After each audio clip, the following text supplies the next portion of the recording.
नमस्कार सर्वांना, मी रोड निकम. तर आपण आज बघणार आहोत ई श्रम कार्डावरती 3,000 रुपये येत आहेत अशी चर्चा सर्वीकडे चालू आहे. तर ही गोष्ट खरी आहे. 3,000 रुपये हे येत आहेत, तर कसे येत आहेत आणि ते कोणाला येत आहेत आणि त्यासाठी कोणती पात्रता असावी लागते आणि त्यासाठी तुम्हाला कोणते कामं करावे लागतात, ही सर्व माहिती आज आपण बघून घेणार आहोत. यासाठी तुम्हाला फॉर्म भरावा लागतो का, या सर्व माहिती मी आज तुम्हाला देणार आहे. तर व्हिडिओ शेवटपर्यंत नक्की बघा आणि चॅनलला नवीन आले असाल तर चॅनलला सबस्क्राईब करा. केंद्र सरकारकडून आणि राज्य सरकारकडून बांधकाम क्षेत्रात काम करणाऱ्या कामगारांसाठी अनेक कल्याणकारी योजना राबवल्या जातात. यापैकी एक महत्वाची योजना म्हणजे ई श्रम कार्ड योजना. या योजनेअंतर्गत 60 वर्षे पूर्ण झालेल्या कामगारांना केंद्र सरकारकडून दर महिन्याला 3,000 रुपये पेन्शन मिळते. यामुळे वृद्ध काळात त्यांना कोणत्याही प्रकारचे काम न करता आरामदायी जीवन जगता यावे. 60 वर्षानंतर त्यांना कोणावरही अवलंबून राहण्याची गरज भासणार नाही आणि ते स्वतःच्या हिमतीवर आपला खर्च भागवू शकतील. यासाठी ई श्रम कार्ड योजना ही चालू करण्यात आली आहे. तर संघटित असंघटित क्षेत्रात काम करणाऱ्या सर्व मजुरांना ई श्रम कार्डद्वारे पेन्शन योजनेचा लाभ दिला जातो. अशा परिस्थितीत जर तुम्ही कामगार कार्ड धारक आणि मजूर असाल तर तुम्ही या योजनेचा अर्ज करून सहजपणे लाभ घेऊ शकतात. या योजनेअंतर्गत अर्ज करून तुम्ही सरकारकडून दरमहा 3,000 रुपये पेन्शन मिळवू शकतात. आम्ही तुम्हाला या योजनेबद्दल सविस्तर माहिती देणार आहोत. यात ई श्रम कार्डसाठी अर्ज कसा करायचा, पात्रता काय आहे आणि अर्जासाठी कोणते आवश्यक कागदपत्रे लागणार आहेत, या सर्वांची माहिती आज मी तुम्हाला देणार आहे. तर व्हिडिओ शेवटपर्यंत नक्की बघा. तर तुम्हाला सर्वांना माहितीच असेल की आपल्या भारत देशामध्ये लाखो करोड मजूर असंघटित क्षेत्रात काम करतात. तर आता या काम करणाऱ्या मेहनती मजुरांसाठी सरकारने ई श्रम कार्ड पेन्शन योजना सुरू केली आहे. जर तुमच्याकडे लेबर कार्ड असेल आणि तुम्ही मजूर असाल तर तुम्ही ई श्रम कार्ड पेन्शन योजनेचा लाभ घेऊ शकतात. ई श्रम कार्ड पेन्शन योजनेअंतर्गत तुम्हाला दर महिन्याला केंद्र सरकारकडून 3,000 रुपये रक्कम पेन्शनच्या स्वरूपात दिली जाईल.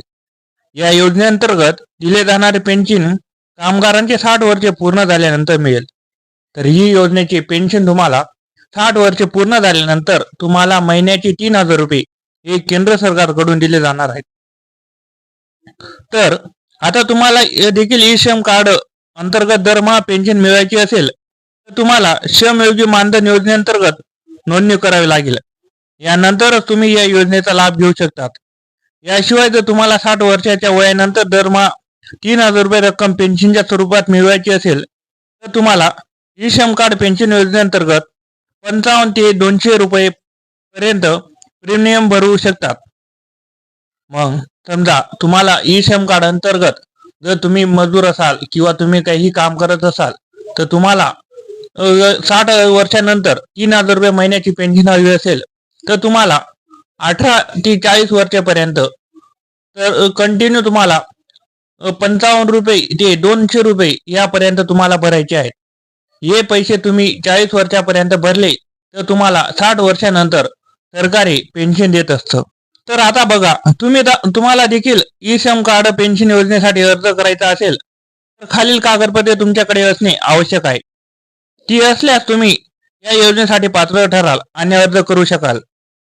सर्वप्रथम ई श्रम कार्ड पेन्शन योजनेचा लाभ फक्त भारतातील मूळ रहिवाशांना मिळतो हे लक्षात घ्या. म्हणजे ही योजना फक्त भारतापुरता मर्यादित आहे. यासोबतच असंघटित क्षेत्रात काम करणाऱ्या मजुरांनाच या योजनेचा लाभ दिला जातो. लाभ घेणाऱ्या कामगाराची मासिक उत्पन्न 15,000 पेक्षा कमी असावे. जर त्याचे उत्पन्न 15,000 पेक्षा जास्त असेल तर त्याला या योजनेचा लाभ मिळणार नाही. या योजनेचा लाभ घेण्यासाठी कामगाराचे वय 18 पेक्षा जास्त आणि 40 वयापेक्षा कमी असणे आवश्यक आहे.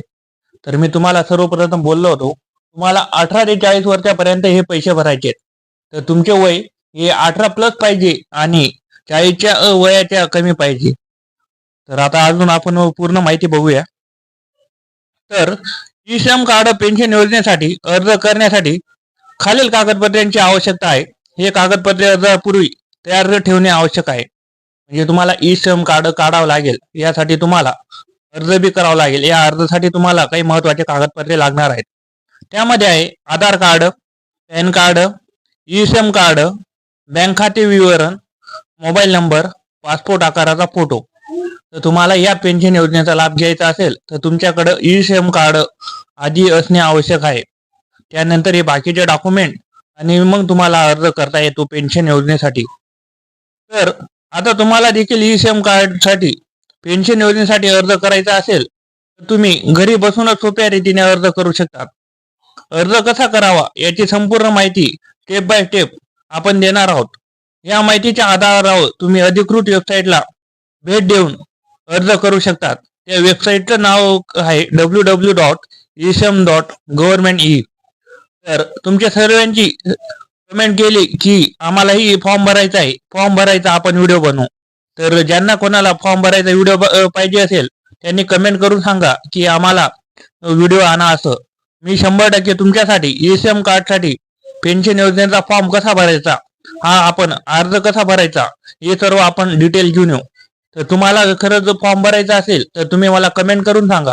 मी तुम्हाला ई श्रम कार्डसाठी कसा फॉर्म भरायचा ही सर्व माहिती देईल. तर सर्वांना ई श्रम योजनेचा लाभ घ्यावा ही नम्र विनंती. तर अशा प्रकारच्या व्हिडिओसाठी आपल्या चॅनलला सबस्क्राईब करा, शेअर करा, लाईक करा आणि कमेंट करा. धन्यवाद.